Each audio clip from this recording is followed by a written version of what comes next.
Pod. Pod.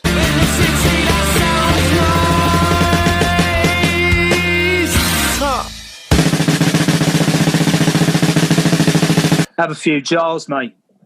Well, I've got some white wine here, so... Bloody fucking hell. What, are you going to trash the gaff? You know what I'm like on the old vino? Yeah, stay away from it. He was in the gutter. Remember that? Yeah. That was once as well. Once, Mind you, yeah. I did get wrapped on it, didn't I? Yeah, it was pretty bad.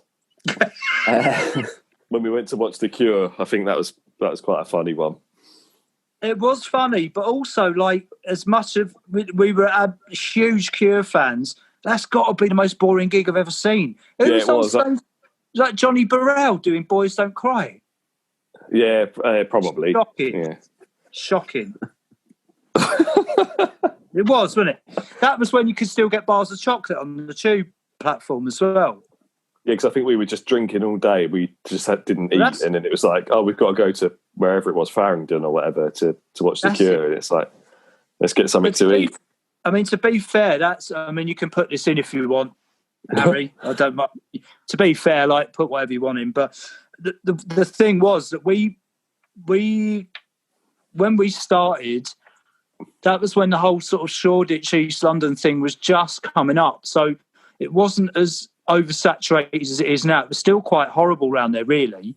So basically what we used to do is on a Saturday, we'd go on the piss at like 12 in the afternoon, me, Brandon and James, go to the Bricklayers Arms, sit in there till about 6 or 7, and then people would start turning up who we knew, and they'd be on their way out. So depending on how drunk we were, we'd either go out with them, or if we were too drunk, we'd sort of manage to get each other home on the tube, and then like get in at about 8 when our girlfriends and friends were like literally just going out.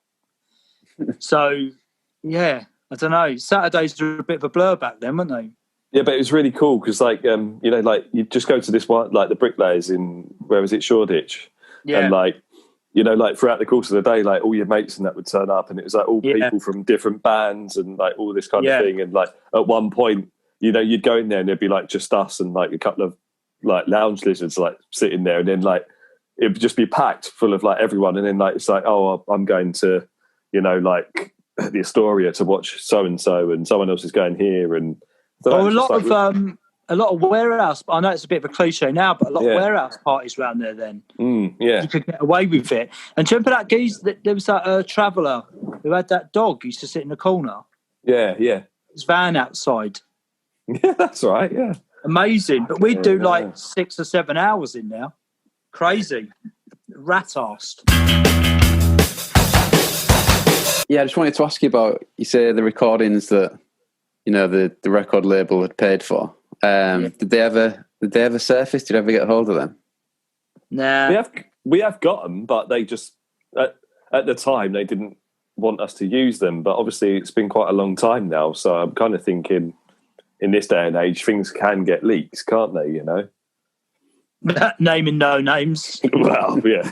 I think the problem is the issue with that album as well is that because we spent 2 weeks doing it and then we were on tour the day after we'd finished doing it, we didn't have a reflection really because we didn't get any rough mixes when we were touring. We got mixes that we'd done during those 2 weeks. We hadn't had time to actually reflect on them. And they sent mastering away to get done at Sterling Sound in New York because it was like the hit place to get stuff mastered. And the master that came back was not very good, to be fair. But we couldn't say that we didn't want to use it because they'd spent like $2 or $3 grand mastering it. And I think that was my problem with the dissatisfaction of the recording was the mastering was so dull and unimpactful. So for me, I think as soon as we'd done it and I'd heard the final bit, I think I was like, I just didn't really like it. And also, we worked with Gareth Parton, who'd done a really, really good job on Another Day and something he said, and I don't know whether it's because he was rushed or maybe because I think it was the workload, to be fair. Some of the production wasn't quite as good, I don't think, and maybe not as punchy. So we had doubts about the record anyway. I don't think we'd discussed it between each other. You know, because Keith was in the band by that point, so we'd have discussed it between ourselves. I don't remember saying that dissatisfaction to the label, so I don't think that would have affected anything. But do you remember, John, though, like the label, the managers, they would come down to the studio and they'd be like, oh, you need to put like an extra chorus in here. Yeah, I do. Yeah. You know, and stuff like that. It was just like, what the fuck? Like, so... Well, this is the thing, yeah.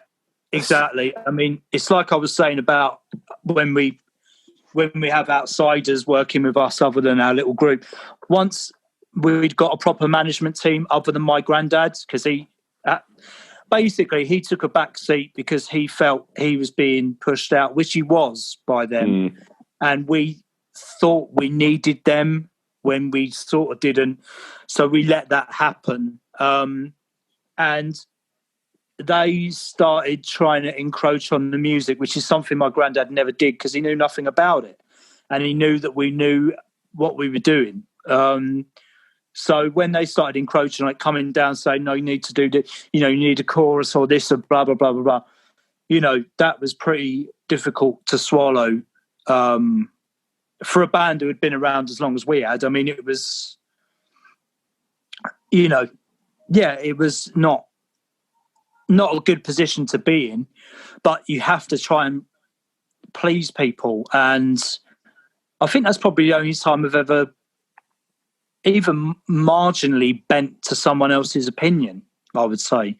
But having said that, I mean, I haven't listened to that record in a long, long time because I haven't got a copy of it. But listening back to it, I think it's probably quite a good record, to be fair, because the songs were really good. The songs are really good, yeah. As you said earlier, I think maybe some of the recordings don't do them justice, but yeah, you know, and live as well. Because I think we were playing quite a lot of them in the Horrors set, you know. Yeah, true. And they were going down so well, you know. And again, it's just another case of like a label and managers missing a trick there, you know. Like, yeah. Well, that's the thing. I mean, also it took everyone once we'd started working with people who were more well known in the industry, it slowed us down so much, and we were never like that. We always turned stuff around very quickly. We were not ones to drag our heels. And, you know, it's like I said earlier with regards to the single You Didn't Care. That was supposed to come out with when the Horrors tour happened, when we were supporting the Horrors. And the album was supposed to come out not long after that. And I think the whole thing was delayed by a month or two because the PR people wanted more time. Now, that's fine if you're dealing with a band who have got a lot riding on them, but it wouldn't have made no difference to us whether or not we'd have released the album on time, or, you know, it wouldn't have delayed anyone else. So they just were pissing about, really, and trying to bend to the whims of other people we were working with. The whole thing should have been dealt with a lot quicker, in my opinion. And Brandon, am I right in thinking you started your own record label like quite early on? Well, yeah. I was just thinking that actually, because I started a record label just around about that time, and we actually put out a Syd Barrett cover just as like a little thing, because obviously like he'd just died, and you know, we're obviously being big Syd Barrett fans, it was just like, sort of felt like the right thing to do. But so we sort of chose to put out like a cover of Lucifer Sam on my label as like the first release. And I think our managers at the time just gave us a load of stick for doing it, you know. Yeah. They kind of criticised us for doing it and criticised the whole method of doing it and the way we done it. But actually, you know, we put it out, it sold out, it got decent reviews, you know, we got it out on time, and we made a video for it, and the whole package kind of went really well. Yet the single that then we then went to put out after with the label and the managers got delayed, didn't come out on time. We couldn't sell them because we weren't on tour because it was late, you know, and that was You know, that was kind of the issues that we had. But yeah, at that point, right, I started a little label, and it was just, I don't know, it just seemed like the right thing to do at the time, to be honest. Well, I mean, Electricity was the other release on the label, the second one, and Electricity in Our Homes was, without sounding nepotistic, but my brother was the drummer in that band, but they were at that time the best band in London. Yeah. Absolutely. They were fucking amazing. You know, they were a really, really good band. And again, that EP, that first EP sold out straight away. Yeah. And that was when we did have a relationship with other bands at that time. You know, Electricity, and later on with Disconcerts, who I produced.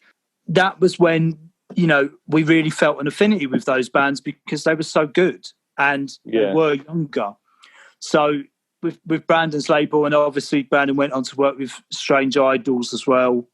Yeah, I mean, it was great. You know, the Lucifer Sam single, as Brandon said, that was completely on the off chance of literally saying, well, I think it was, did we not do that the day Sid Barrett died or the day after? Yeah, I think we just ran to your mum's, didn't we, and recorded it in your bedroom. That's it. And then we gave to play his bass part, turned that round in like probably a month or whatever. And then obviously we did the Electricity, Brandon put that out, and it was great. I mean, it's just, and that really is the paradox of working with the people that we ended up working with and doing the stuff that we did with those bands that was so great and well received, and then other people get involved and it's difficult. Do you know what I mean? It's another fine example of us actually doing something ourselves and it actually going really well. And then you get these so-called professionals coming in and just fucking everything up. And it's yeah. You've kind of done it on your own terms since you had those problems with that first full album kind of thing. Yeah, I mean, I think sorry, mate. Did before. I was going to say we kind of did before anyway. It was just that little period where I guess we put a bit of faith in someone else, and you know, didn't quite work out, and you know, we were getting invoiced for fucking meetings that our managers were having for other bands and shit like that, and they were taking cuts out of gigs that we were getting ourselves and tours we were getting ourselves, and it's just like, you know, we were doing so well before, like you've just come along and you just want something for nothing, you know, and then once we got rid of them and kind of got back to kind of how we operate and do things ourselves, it kind of all slotted back into place again, really. I think going along, you know, I mean, our career really has been a series of single deals with people, really, I would say. You know, we've done singles with people here and there and blah, blah, blah. We did Pop Tones, you know, we were with Pop Tones who had the Others and Special Needs and the Paddingtons and the Unstrung, blah, blah, blah. And Pop Tones, in my opinion, backed the wrong horse because they overlooked us thinking we were the obtuse, weird post-punk band and that all these other bands were the new thing. And when those other bands didn't really achieve anything, you know, it was too late and we were just pushed out. So, you know, I always think we were overlooked commercially by a lot of the band. You know, I don't want this to turn into a bitch fest because it's not. You know, this is the past. You know, this is years and years ago. But I always felt we were a little bit undervalued by a lot of the labels we work with. And yeah, prime example of that would have been the Pop Oral fiasco dossier. And then after that, we took it back to the DIY thing again. Went for another tour of Japan, released Times Encounter on our own label, which was a good collection of songs. Production probably could have been a bit better, but we were doing it ourselves because we didn't have any money. I mean, we were still earning decent money from gigs, but that was going into recording and pressing. And then the one thing that sort of derailed it really at that time was after our second tour of Japan, Keith, our third bassist, left the band right at the time where we were trying to promote that record, really. So, you know, that was a massive blow. And I don't think at that point we recovered from that because it was so unexpected. When James left the band to go and join a band with one of the guys from 80s Matchbox, it wasn't really. I mean, it was upsetting because I love James and we both did, and we were doing really well at that point. It wasn't as much of a surprise. You could sort of feel it growing. You could feel something was going to happen. With Keith, I did not see that coming. I don't think either of us did, really. No, not at all. So, but when that happened, that sort of drew the curtain on that pit. I mean, we did, to be fair, we did some really decent recordings after that with my brother. We did a song called Front on Backwards, which I wrote in Japan during that second tour. And a couple of other more sort of jam type songs, really. Can't remember the name of them now. But yeah, so we did those, and we also did a short tour of Germany with Charlie from Electricity playing the bass. But it felt like something had changed essentially. And then Brandon and I, we love each other, and we've always loved playing music together. So then we decided to form a 4-piece. Was it 4 or 5-piece soul band, essentially, like an early Dexys Midnight Runners thing. I guess it must have been 5. Was it me, you, Bonnie, Eli, and Paul? Yeah. How many is that? 5, isn't it? That's why we were called the Drop 5. I mean, you did say you were bad at maths, but fucking hell, mate. Fuck off. So we formed another band, the Drop 5, which was not a lot of people know about that, really. But or the Drop 4, whatever way you want to. Fuck off. Look, mate, Drop 5, and that was the Fab 4, yeah. Please. That was really enjoyable. It didn't last long for various reasons, but that was fucking good as well, and then that led on to Dimly Lit, really.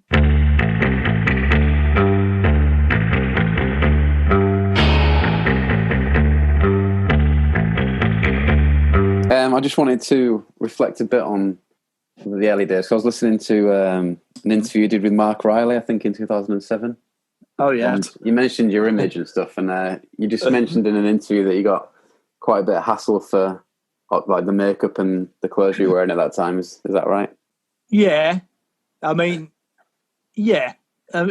It's a weird one, really, because you got to remember that we were probably based in Cheshunt there, and since Brandon and I have known each other, since being 16, 17, we've been travelling in and out of Cheshunt on buses and trains at God knows what time of night in ridiculous clothing since we've known each other. So in the early days, it would have been fur coats and boot-cut trousers and makeup at 17, looking like a couple of rent boys probably, travelling back to Waltham Cross, which is a fucking grotty part of Enfield, at 3 a.m. on a bus. So yeah, I mean, we did,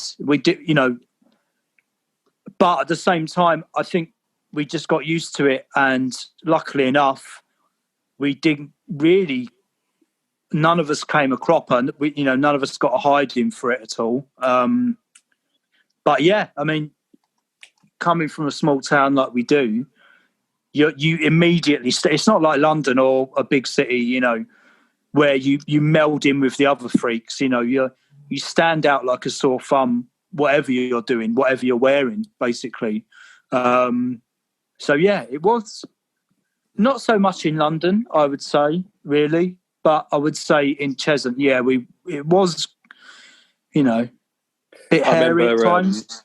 I remember in like some of the early days, like I used to have to time my journeys to like come into London, because on Saturdays and Sundays when like Spurs or Arsenal are playing, and like you'd literally get on the train and it's like packed full of fucking football hooligans, and like you're there like dressed up in God knows what, like fur coat or like eyeliner and fucking massive big black spiky hair, and it's just like oh my God, I'm going to get my head kicked in here. You know, it was actually pretty scary. I think, you know, there's a few times down at Cheshunt Station where you did, you know, it was a bit confrontational. You know, you did have to be a bit careful, but you kind of learned that, you know, you learned how to sort of look after yourself. And, you know, so by like the mid to late 2000s, really, with all the eyeliner and all that kind of stuff, you know, it's just like, to be honest, it wasn't a big deal. It was just something we'd been doing for fucking years anyway.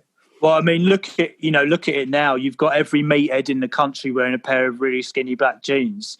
Yeah, that would have been piss-taking material for those same people, but now they're wearing the same thing. We don't wear them anymore. So it's, you know, it swings and roundabouts really. But yeah, I mean, it wasn't easy, but at the same time, we were never going to back down from it because it was our identity. We always had a very strong visual identity with the band as well from the start. So it was all, you know, and we were always travelling on trains and tubes and buses. So, yeah, it was par for the course, really, I think. I remember getting ready to go out to Mousetrap one night and, you know, because it started so late, you wouldn't leave the house until like 10, 11 at night. Yeah. And because my dad was like worked for the police force in London and like he used to work on the same patches where we used to go out. And I remember one night getting dressed up and whatever, and he was like, "Why can't you just be like all the normal people and just do something normal?" Yeah, and he didn't mean it in a bad way, but it was just like you know, like he's like trouble. Yeah, it's like, you know, I work around there. I know what happens, you know, like people like you get, you know, it's just, I just remember finding that really funny. But we were lucky. We never felt, we never got a kick in at all. So yeah, I thank me lucky stars for that. Really, we just did not suffer in that way. We got taken the piss out of, especially when we had the bowl haircuts, because we all had the same haircut. It was like a cult, really, to be fair, because you know we all had the same haircut. We all wore the same clothes. We all wore the same shoes. We all wore those little you know, the shoes you wear for PE, those plimsolls, the black ones with a little bit of elastic on the front. We used to wear them. And like school blazers that are about 2 sizes too small, and we used to go en masse to these places like fucking where was that gig we went to near Manchester, Burnley or Blackburn or wherever it was, and we got out of the van. My brother got out of the van, and they said it is quite a good cuss actually. To be fair, they said, "Oh look, it's fucking Edmund Blackadder," which is referring to the first series of Blackadder, which no one likes. But yeah, I mean, like stuff like that, you get a bit of banter like that, but it never, luckily enough, it never went on to be anything aggressive, really. But you know, yeah, I know what you mean about. I remember getting absolutely hammered for skinny jeans in college, but like you say, now it's like Geordie Shore, pretty much. Yeah, and it's all, you know what, they've taken it too far, haven't they? Because their bodies, I mean, we were really skinny back in the day, but these geezers are quite built, so it looks like they're upside down because their bodies are really fucking thick and wide, and their legs are like matchsticks, so they look like knobheads. Not to say that we didn't, but at least there was a uniform sort of like stick thinness to it. Do you know what I mean? You know, the legs were thin, but so were the shoulders, but they look like fucking morons. Quite frankly.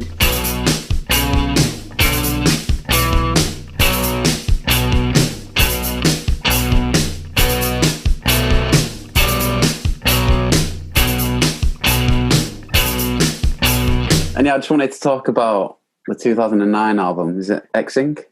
Times Encounter. Yeah. That's right. Okay, I thought you were calling it something different. Sorry, yeah.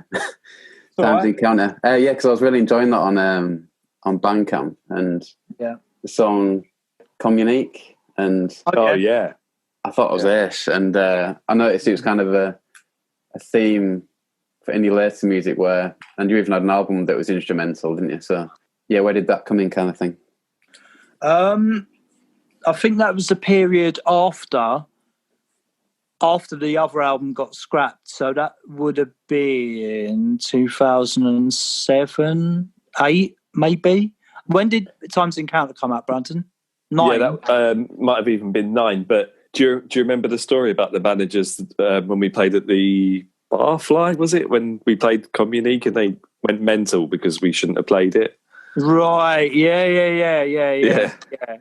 Which just goes to show how fucking stupid that whole situation was, really. Yeah. I mean, you know, we'd never had to run a set list by anyone before. And the fact that we stuck that, well, you know, whatever, without going too much into that. But Communique and stuff like Through the Eyes of a Child, no, it was earlier. Stuff like Motor Car and I Can See You, stuff off of Times Encounter. Yeah, that would have been after Pop Oral. So I think we started writing that stuff at rehearsal. And then I got a feeling that was almost in place before things like Reflective. I remember wanting to put Reflective Surface and Exposure on Times Encounter, but April 77, being the arseholes they were, wouldn't let us use the recordings or re-record the songs, would they? Because they owned the publishing. No. Right. We had to leave those off. So that was disappointing because they really should have been on that record, or at least Reflective Surface should have been.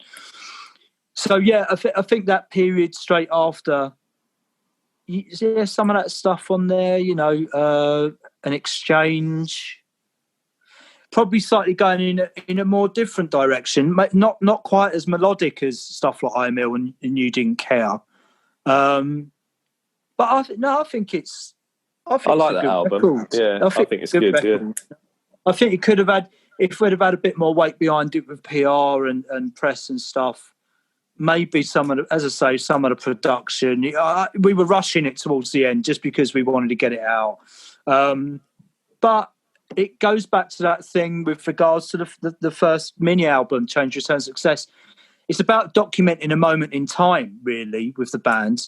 And we weren't the sort of group to go back to the stuff off of Pop Oral and re-record that.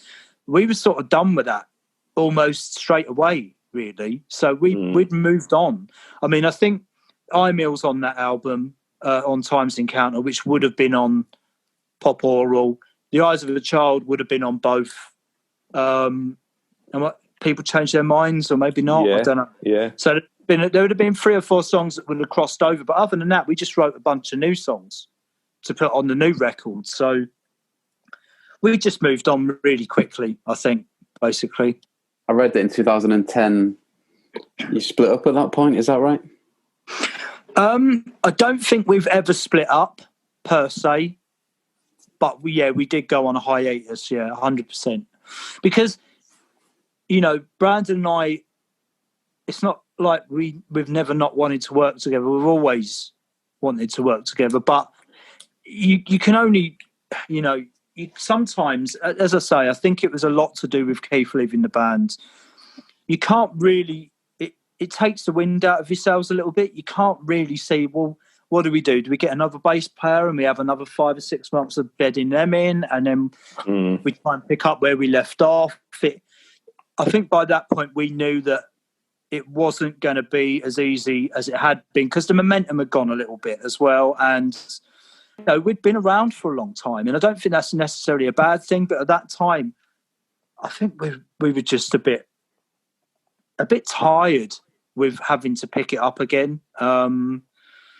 So yeah, it was. But then again, you know, we did stop working on Neil's Children together, but we immediately started another band together.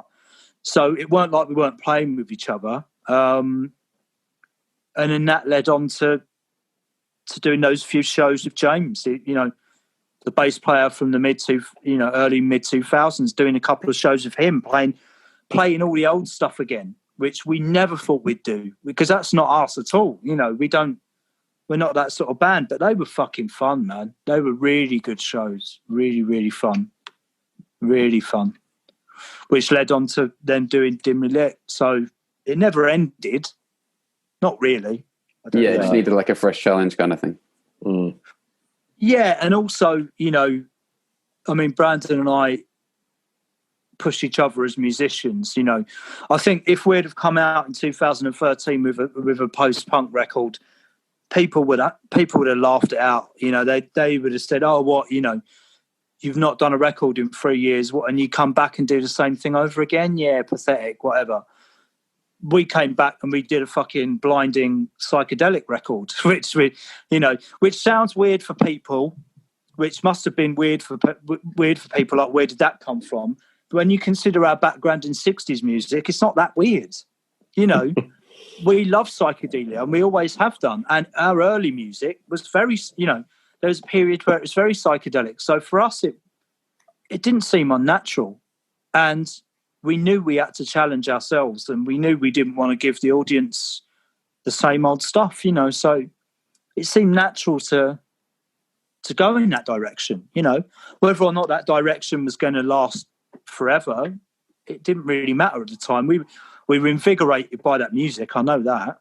So it's just kind of like a natural progression to get back together and do that album. It was at the time, and we didn't question it. We got given 2 weeks studio time in France, and I wrote all those songs in like 2 months. And we learned them, went over there. It was easy. It was easy. I think I think half of the record, I mean, I didn't even hear until we got to the studio. So it was just like... Maybe. It was quite a natural thing. I think it was just kind of like you would play the idea through, and then I'd maybe record some drums to it, and then we'd either loop them, or I'd just keep going or whatever, or we'd like sort of sort it out in the mix after. But yeah, I remember it was the first time really where we'd gone somewhere like that, wasn't it? Like, and we sort of lived, didn't live in the studio, but we lived sort of just down the road, and sort of like, dedicated sort of 2 weeks to sort of recording this album. And it was quite a creative process. And actually I quite enjoyed that. It was massively creative because all it relied on was our intuition with each other. Yeah. Because if we weren't on the same page, then it would never have worked. But at the same time, although it was different influences into the music, broadcast, Stereo Lab, stuff like that, bits of library music, which Brandon and I hadn't discovered together, because by that point, Brandon had moved up to Norwich, so there was a bit of distance between us logistically, so we weren't in touch as much, and we were discovering things separately by then. If we'd come back together and Brandon had thought to himself, well, what the fuck where's this going?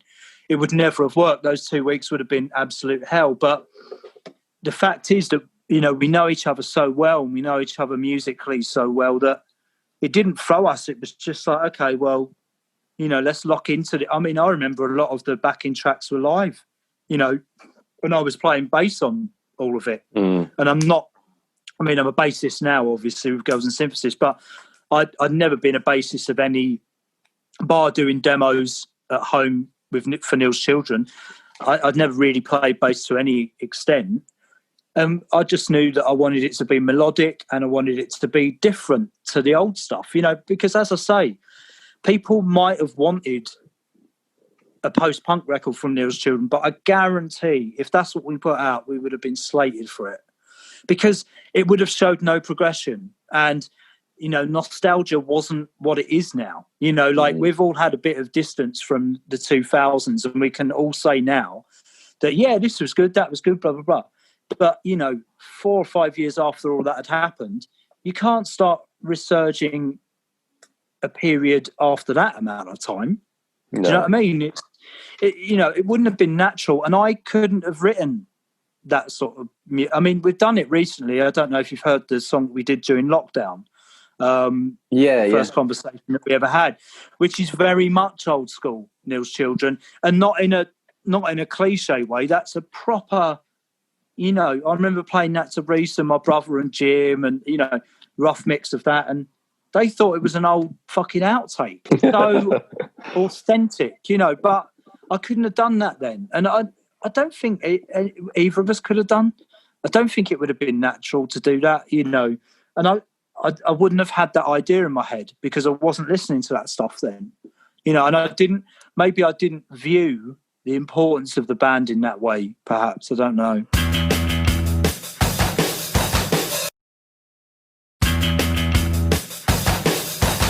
No, I had the same reaction to that song. I was like, it could have easily come out in the early days. And I guess with a lot of bands that carry on making music, you kind of almost expect the sound to get a bit softer on the edges. And kind of thought with you guys, that's just never happened kind of thing. It's always been, so every record sounds fresh kind of thing. And is that because you've done it on your terms kind of thing? Yes, and also the fact that we've never felt comfortable staying in one place for too long. I mean, do you know what it is? I think what it comes down to is if you're a music fan and a musician, you're constantly listening to different music and it's always influencing you. So, prime example, 2004 to 2006. 2004, we were listening to Gang of Four and Public Image. 2006, we were listening to Joseph K, Orange Juice, Scars, stuff like that. And of course, naturally, we wanted to incorporate that into our music because we were buzzing off of it. We were loving that stuff, and we were, we weren't in a rut. We didn't find ourselves, well, this is what we do and this is what we're known for, so this is what we're going to carry on doing. We were buzzing off of new music. And if you're a music fan and a musician, it's natural for you to just want to incorporate what you love into the music. And we never stopped doing that. From even Dimly Lit, prime example, I was hugely into broadcast at that time, so there's a bit of broadcasting there. Early days with the 60s stuff, we loved that 60s stuff. We never felt the need to toe the line with what was being created by other people, because in the mid 2000s we could have tamed the edges off the sound and gone down the block party route. Do you know what I mean? And tried to be a little bit Gang of Four-y without the bollocks, a little bit Talking Heads, but with a bit more angular guitars. We never wanted to do that. We went with our own instincts, and that's why a lot of people who saw us across the country, by the time they'd see us in 2005, we were not playing I Hate Models or Calm Down or any of that stuff. We were playing new material they didn't know. So a lot of the fans came away from that asking us, why the fuck do you not play this material anymore? But to us, it was like, why would we? I don't mean that to be like we did it on purpose to be contrary, but part of it was just like, we were buzzing off of what we were doing at the time, new music. And you've got to be into it, haven't you, at the end of the day? Yeah, I mean, that's the key for us. We could never phone in a performance. I mean, without blowing our own trumpet, we were the best live band of that era. Any band we played with, any of the bigger bands, we were better than them. So the fact is that if we weren't into it, the shows would have not been good. So we never did a half-assed performance. We never did a questionable performance because we never allowed it to get to that stage. Do you think that, Brandon? Yeah, and also just thinking, listening to while you're talking, but in my head, I'm thinking of songs like "Run Before We Can Walk" and "The Virgin Sleep," two completely soft around the edges tracks that were they B-sides on the singles? Yeah.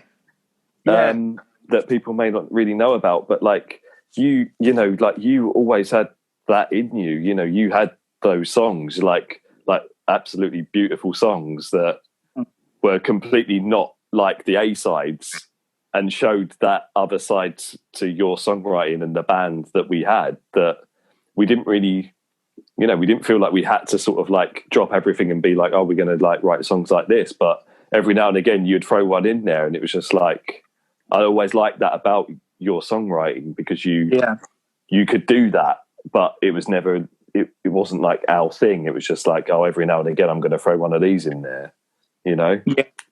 But great songs. I mean, I think stuff like "I Can't Be Myself" as well. You could say something like that. Mm-hmm. Do you know what it was? I mean, I agree they were softer. I think they were sparser, but the intensity was still there. That's exactly the thing. The band thrived around intensity. So anything we did, whether or not it was fast or slow or aggressive or sparse or, there was always that intensity, which I think came from being a live band, really. whenever we went in the studio, it always felt a little bit like we'd never been in there before to any great degree. I never felt we'd been given the chance to explore the studio as much as other bands, because we never had, unlike Block Party and Future Heads, and we never had a Paul Epworth. I mean, we were supposed to actually work with Paul Epworth at one point. We even had James Dean Bradfield from the Manics wanted to produce us. Do you remember that, Brandon? Yeah, I remember that. Yeah. We never had a strong producer take control of the band at any point. So I feel with the studio sessions were always pretty much led by how we felt about what we wanted out of the sound. So I think the intensity came from the fact that we always approached it from being a live band, really. Nothing was ever really cooked up in the studio, was it, No, not at all. So, yeah, I mean, maybe the rough edges never got worn off because of that, because we never wanted them to, in a way. We always felt that the most exciting thing about the band was the live performance, really, And I guess a good example of you guys doing what you want to do would be the Serial Music album, which is described as an album that runs alongside Dimly Lit. Is that right? Yeah, to be fair, that was during another period of quite heightened creativity, just after Dimly Lit, once Sid was in the band. It's really weird, actually. We contacted Sid just before we were going to France to record Dimly Lit. We needed a bassist to do the live work, and we got Sid on board, and he came out while we were playing. We had a contract to do one show while we were in Toulouse recording the album, doing all the old material. So Sid learnt all the old stuff in a couple of weeks, came out and did this show with us, and then we just cracked on with the album, and Sid went home. But after that, we got Davey Strange from Strange Idols, who Brandon had worked with before, and Sid. They became the live lineup with us for the Dimly Lit period. And we had a good year or so, maybe, playing live with that lineup. And I'm not being funny, we played some fucking belting shows as well. Really, really good shows. And then, unfortunately, we sort of fell out with Davey, the keyboard player, a bit. It became a bit difficult to work with him. And then he left. And again, that was another period which slowed the band down quite a lot. But the Serial Music album, it was David Blanco at Blank Editions who said he was doing a series of tapes at the time. And he said, you could do anything you want. Doesn't have to be a proper album. Doesn't have to be this, that or the other. And at the time, I was writing material for what would become the Reduction mini album, which we eventually released a few years later.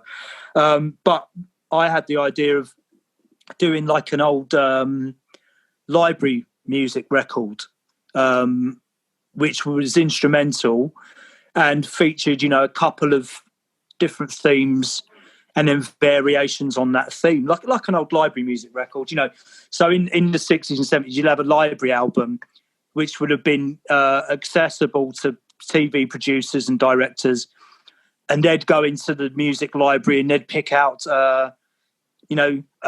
funky disco scene, and there'd be like a 3-minute instrumental disco song that you'd place under a nightclub scene in a TV show, or like romantic external music or whatever, and they'd have that with a couple kissing on fucking Waterloo Bridge or whatever. So I wanted to create something like that, and I knew we could do it because we were really tight at that point. And Sid's an amazing bass player as well, very musical.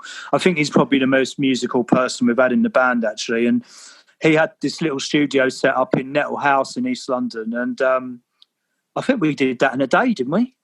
Yeah, it was. Yeah, again, that was just one of those. It just sort of went in there and just done it. It was just quite easy to do, but really enjoyable.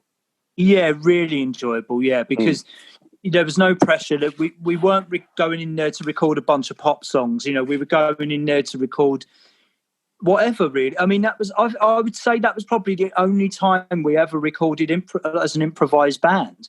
Before then, we always went into the studio with material and songs, and Neil's Children's live set used to be improvised to some degree, but that's the only time we ever went in to record something that we hadn't. I mean, I'd written the melodies for those those themes beforehand. But, you know, it was literally on the day, it was like, okay, let's try this in a swing rhythm, in a jazzy style, you know, and let's do this one more like a psychedelic version of that song, and let's do this one in this, you know, it was literally trying to get that library music aspect of it, creating atmosphere and a mood, really, more than anything.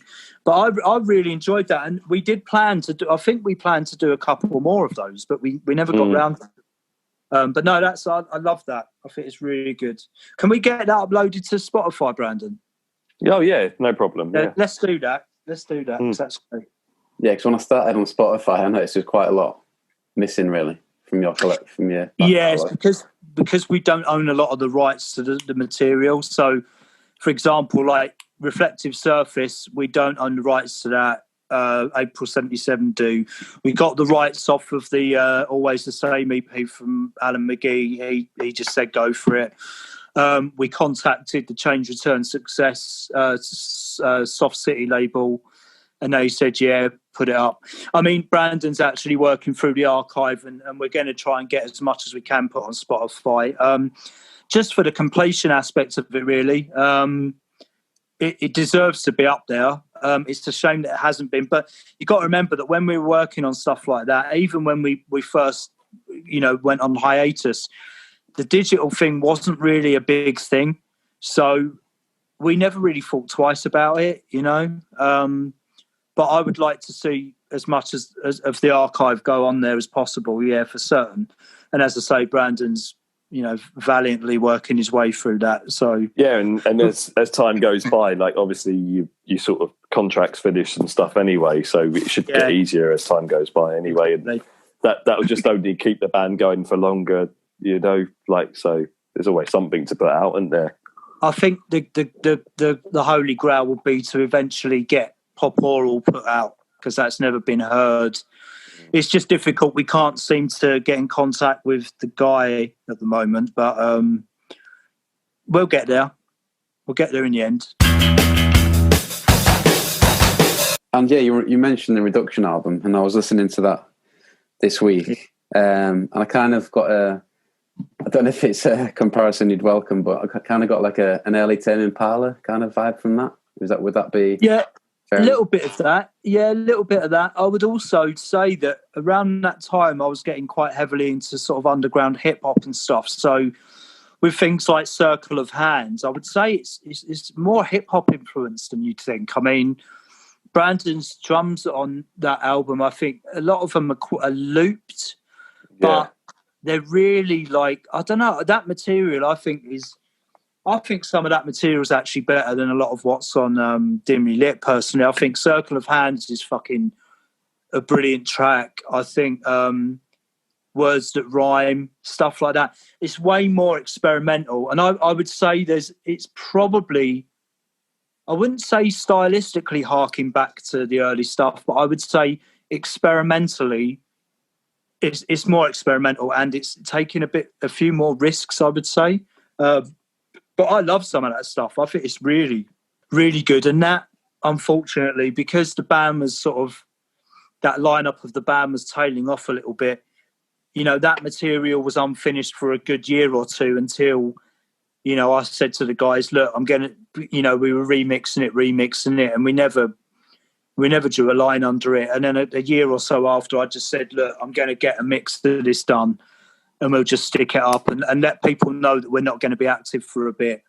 And yeah, I love it. I think it's great, you know, really pleased with that material. And that's all self-recorded as well. That's just me, Brandon and Sid doing that ourselves. And I think, you know, if we'd have kept a lineup together for that material, you know, I think, you know, we could have done another really, really good album around that time. Yeah. Yeah, kind of like linking that to, like you mentioned, the song you did in lockdown. So yeah, is that the format now where you do everything yourselves kind of thing in terms of recording and stuff?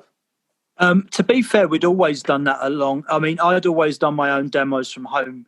As soon as we got a bit of cash, we invested in a computer setup. They enabled us to record 8 tracks at one time. I know it sounds a bit primitive now, but that was a really big deal for us back in the day. So we'd be able to do like pretty fucking good demos in the mid 2000s, you know, when people were paying to go into studios. So we, Brandon and I had studied a little bit of engineering and production anyway when we first, you know, as teenagers. So we cut out a lot of, we saved a lot of time by doing a lot of that stuff ourselves. And nowadays, you know, with regards to that lockdown song, Brandon and I have experienced enough engineers and mixers, and we, you know, we know how to do that stuff really well now. So it just doesn't even make sense.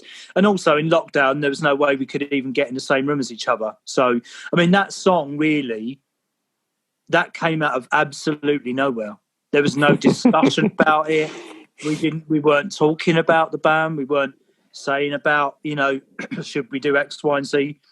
That was literally off the back of me restringing my old black Telecaster. And there's something, I'm not a believer in fate or spirituality and blah, blah, blah, whatever.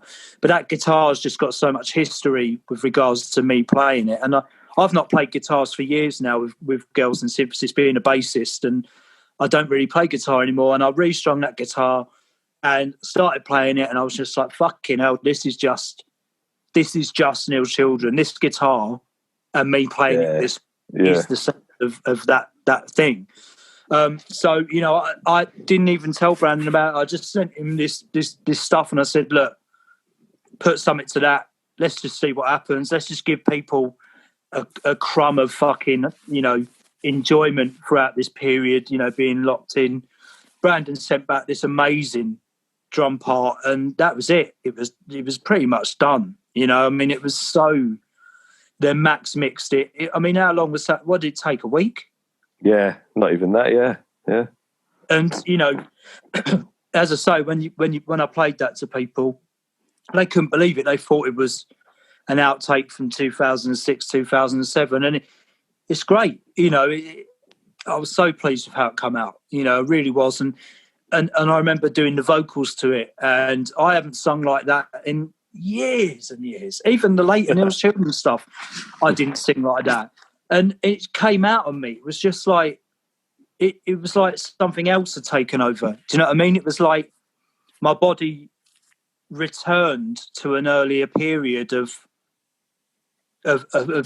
singing and approaching something, and even lyrically. I mean, I don't write from that perspective anymore, but it wasn't contrived. If we'd sat down and thought about it and discussed it, it would have been contrived, but we didn't, so it wasn't. So, you know, you can't argue with the results, really, as far as I'm concerned, you know.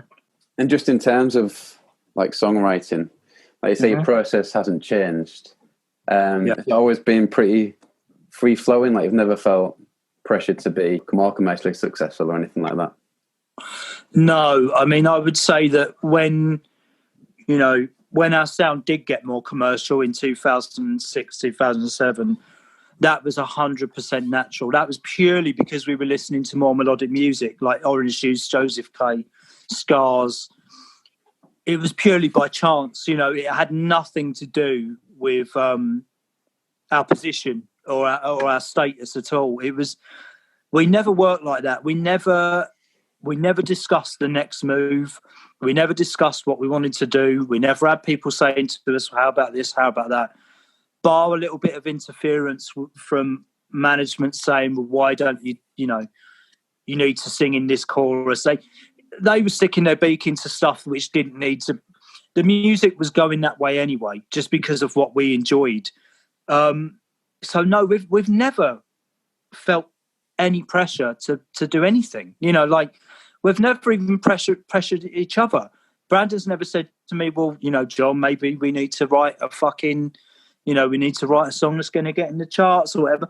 No one ever doubted me as a songwriter. No one ever, everyone had faith in me as a songwriter. Well, I hope they did. You know, everyone just assumed that what we were going to do next would be the right thing to do. And it was. We never doubted it.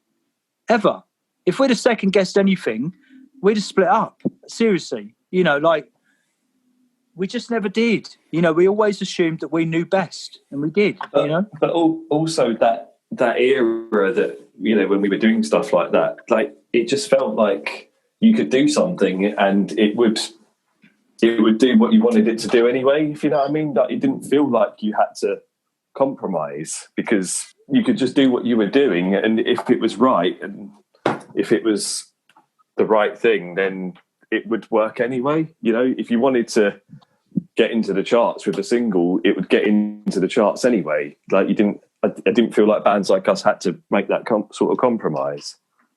I see it as slightly different, maybe just from a songwriter's point of view, because something like I'm Ill, that should have charted. That should have been, in my opinion, top 20, because I think that song's just an amazing song.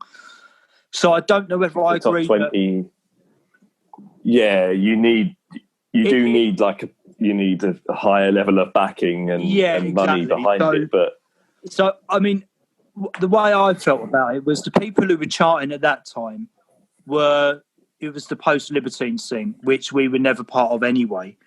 But what I would say is that I don't know whether if you did something it would work. I don't think that was always the case. But what I would say is that it never felt, not for us anyway, like we needed to try and do something. So if we released a single that was commercial, that was from our own choice of playing that song. If we released a single that was uncommercial, that was also our choice. You know, there was never any dichotomy between I'm Ill and Motorcar, for example, and they were on the same album. There was never any, you know, we probably wouldn't have released Motorcar as a single just because of its pure, you know, dissonance and discord. But at the same time, we never put any extra weight on I'm Ill.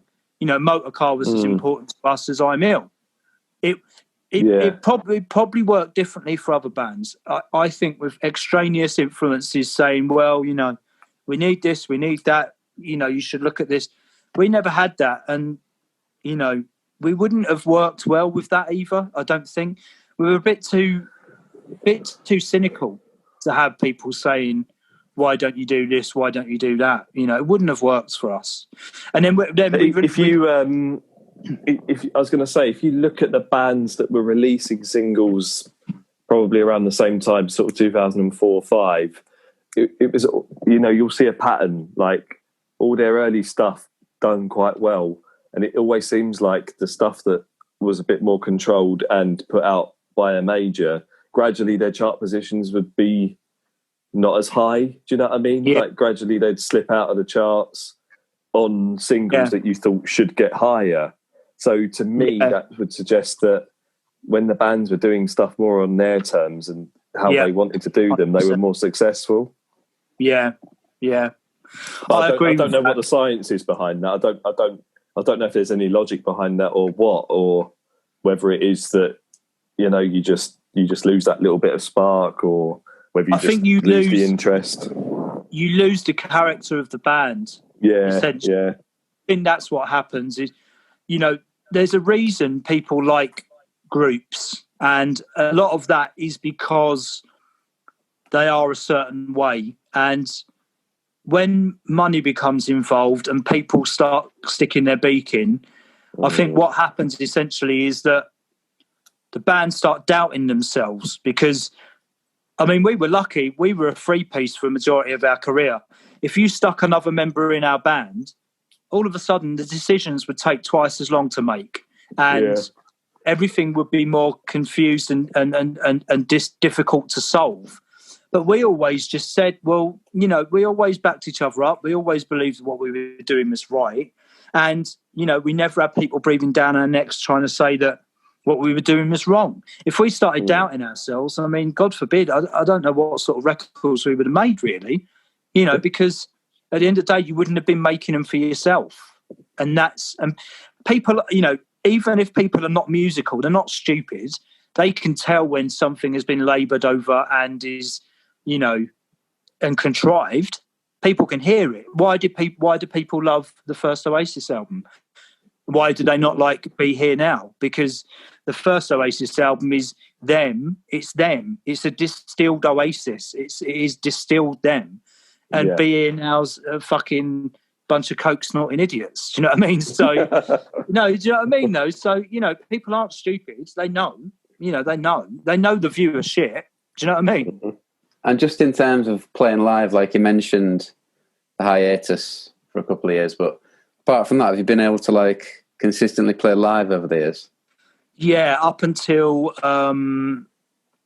we never had a dry period live until Keith left, I would say. Even when James left, we got Keith in the band pretty much, like, if I remember rightly, within a few months, really. And he was fully indoctrinated into, the ways of Neil's children, whatever that entailed. And I would say up until Keith left, we were regularly, all the time. We never struggled for gigs, ever. Towards the end of our career, we didn't have an agent. We were booking ourselves, but we were always busy. And then obviously since then, coming back with the Dimly Lit thing, again, we were pretty active gig-wise. But once Davey left again, just slowed everything down. It's to do with people as well. It's really hard for us to... it's not like a band where you get a session guy in and, we live with each other, really.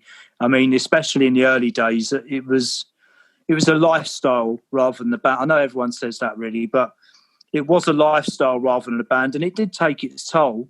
And, girlfriends would get a little bit annoyed about how much time you were spending. But we needed to be like that because as a three-piece, you've got to be in each other's pockets. Otherwise, it just doesn't work, especially live. I mean, one of you's not firing on all cylinders in a three-piece live, it's a fucking disaster. Seriously. Yeah. You've got to be tight as people, as a unit and as friends. And when that goes, like that's when everything goes, really, I think. But yeah, we never had problems. We went to Russia. We played in Russia. We played in Moscow, which is fucking incredible. We did Japan twice. We did the UK however many times. We did mainland Europe, lots and lots and lots. We never got to the US, but to be fair, we never really gave a shit about that. It wasn't like we were never enamored by America at all. Even the music we liked was not American majority of the time. So yeah, I mean, we were always gigging and we were always good. And as I've said a couple of times tonight, without sounding too arrogant, we were the best. We were really fucking good live, and I think most people would agree with that who saw us. You couldn't really top us, I don't think. Yeah, one of our recent guests, Dorian from the Long Blondes, said you were one of the best or most underrated bands from that time. Yeah, we were. I mean, and they were great as well. I mean, don't get me wrong, like Long Blondes in the early days, absolutely fantastic. We, again, very, very good friends of ours. We had some fucking amazing times with that band. And there were good bands. There were really good bands at that time. But I think the difference is that the live thing, everyone always seemed a little bit... I mean, we toured with Block Party early on. And I was a massive Block Party fan, and their records were fantastic. But live at that time, they were not very good. They weren't tight at all. It always appeared to me like bands from that period, when they played live, they always seemed like they were a bit fearful of it, a little bit. Like they were always a little bit scared of playing live to an audience, and we never had that problem. And I think that's partly because we played live so much before anyone took notice of us. We never were in fear of an audience. We never had stage fright. We never felt out of our depth at all. We always just treated any gig like any other gig. And we were always really well prepared. We always chose the set lists. We rehearsed a lot. So I think that went in our favour. A lot of other bands always just seemed a little bit out of place once they'd reached a bigger stage. Would you say that, Brian? Maybe? Yeah, I totally agree. Yeah. I again, you can't put your finger on it, but there was just always that something with some of these other bands that kind of were on that slightly higher level where they just didn't feel as comfortable on stage. And you could think, being a musician, you could kind of see that from the side of the stage, Yeah, 100%.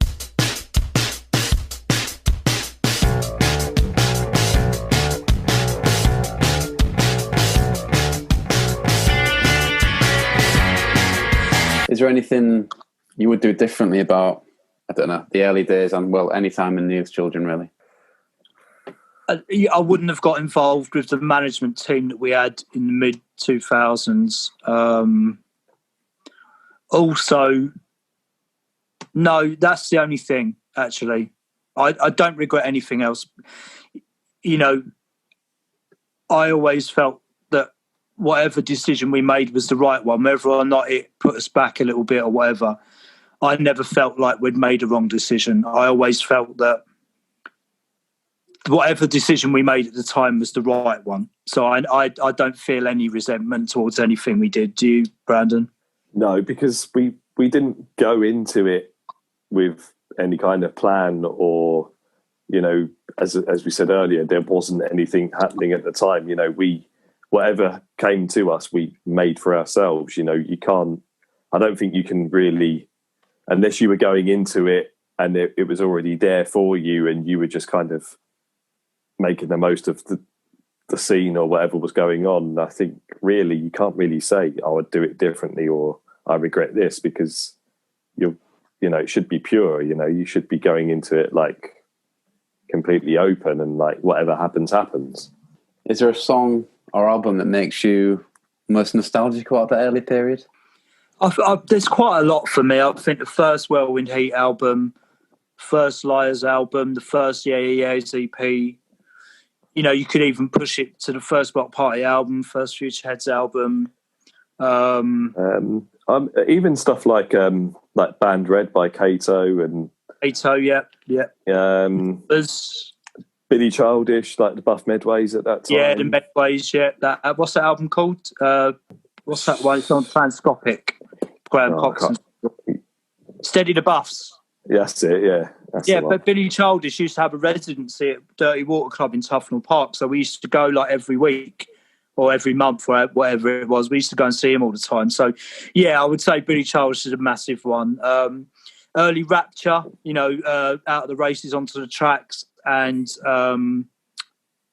House of Jealous Lovers was a fucking huge tune. I tell you what, I've got a Spotify playlist called Not Shit 2000s. I'll send you a link. Maybe put it in with the description of the podcast, because that's got all the stuff we used to listen to in it, basically. Oh, that's it. Yeah, I'll definitely do that. Yeah, and then we try and ask bands about, you know, putting themselves in the position of a band now. Like, say, Neil's Children were starting out today. How do you anticipate it'd be different for you guys? Like, what do you think the challenges would be? I wouldn't want to start that band today, to be fair.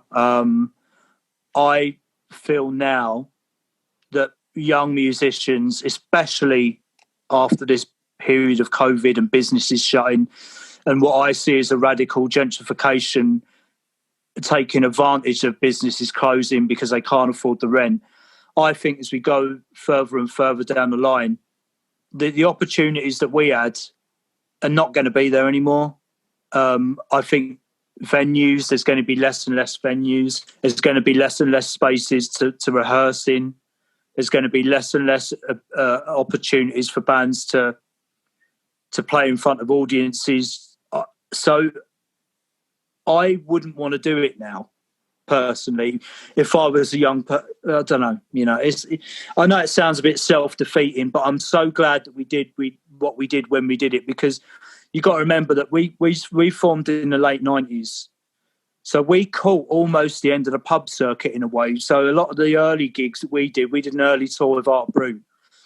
They were gigs above pubs, and you can't do them anymore because pubs don't have gigs anymore majority of the time. Because they're purely there for, you know, for people to go and have a drink in or have a bit of grub or whatever. So I am a bit despondent about the music scene at the moment. I don't think it's going to be easy for any band unless they come from it from a different point of view. Maybe they come from the sort of more university aspects, or maybe they come from a music school or whatever.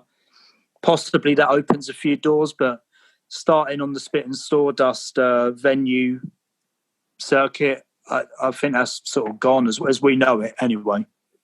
Yeah, I mean, it was... I think in a way we were so lucky at the time, you know, because when our first London gig was, what was it, the Red Eye, John, in London, in Islington.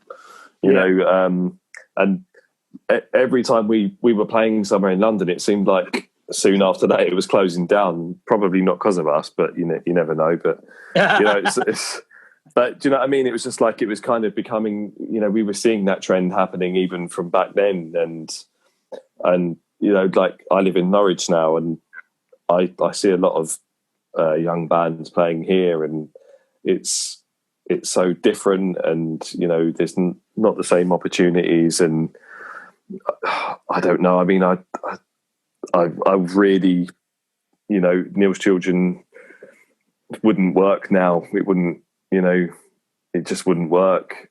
There isn't the same opportunities. It's not the same venues, opportunities, promoters, and other bands as well. True. It's a real shame, but you know, maybe like the youngsters now that are going to be coming through in the next few years, perhaps they're going to find a new way of doing things that maybe we wouldn't have done 20 years ago. But you know, I don't know. I don't know if maybe we're going to go back full circle, and it's going to have to go back to like a real basic DIY thing of bands putting on their own gigs and getting their own fans in and selling their own tickets again and stuff like that. Maybe.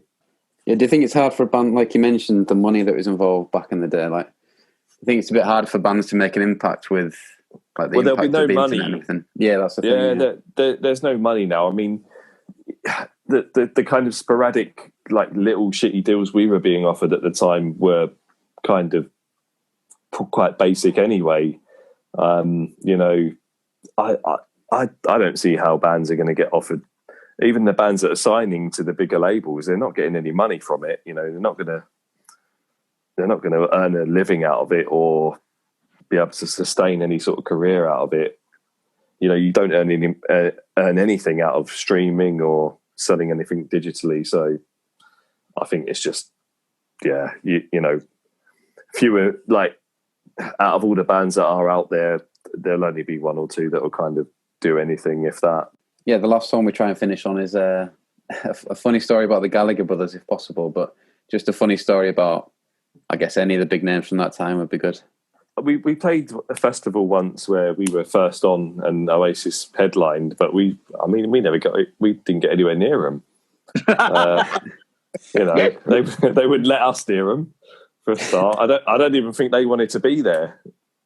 No, you know, it was in Palma, weren't it, in Mallorca? And that's it. Yeah. I don't think they could be asked with it either. But I mean, to be fair, anyone that we met, I think they were always all right. Really, I mean, we were never big enough really to sort of hobnob with big like stuff. You know, we didn't have people producing our records. You know, we weren't like that really. I mean, you know, I'll tell you what, we met the geezer, and this would have been a big deal for us.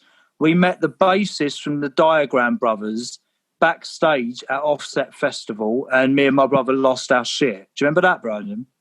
Yeah, vaguely. Well, there you go. Yeah, there you go. We met someone that no one else has ever heard of, and we were really excited about it. Yeah, it's a good one to finish on. Yeah. Didn't we once? We played a gig somewhere, and like we were talking to someone backstage after the gig, and he said he was the bass player from Simply Red. Oh yeah, actually, yeah, that's a good one. Right, we were playing in Sheffield for Daniel. What's his name? Daniel Ray, or whatever. Yeah, we played this gig, and we were in the bar afterwards, and we were all a bit wrecked and having a few drinks, whatever. This guy comes up and starts speaking to Keith, our ex-bass player, about, you know, I'm a bass player. I used to play for Simply Red and blah, blah, blah. So he was trying to explain to Keith how to play slap bass. Keith then tried to palm him off on me, and the guy extended my left arm and started using it as a fretboard and playing slap bass on my arm. How's that? Hell. That's about as far as we go for famous people, mate, to be fair. That'll do me, mate. That's a funny story. You know what? The funny thing is, we probably, I mean, funny stories. I mean, every day there was something fucking ridiculous that happened to us. Yeah. And like, I mean, we did meet people and stuff like that, but I don't think it ever really fazed us or was an issue. You know, like you know, like even I don't know, even with the bigger bands that we played with, like to be honest, we just got on with people, didn't we? Like, yeah. Well, I think we always managed to have a laugh with people. You know, we always got on with everyone, and you know, I mean, no one like none of the sort of Britpop casualties. You know, like the sort of Blur, Oasis, or anything like that, or the Jarvis, or you know, we never really mixed with people like that. But I can't imagine anybody would have liked us anyway.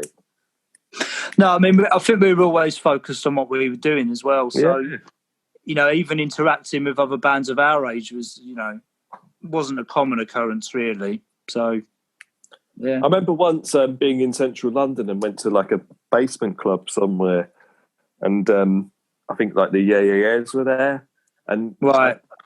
And I think it was when the Horrors had supported them, and I think they thought I was Josh, and they started started talking to me and like asking me about gigs and stuff like that, and I think I had to just play along because I didn't know what to say.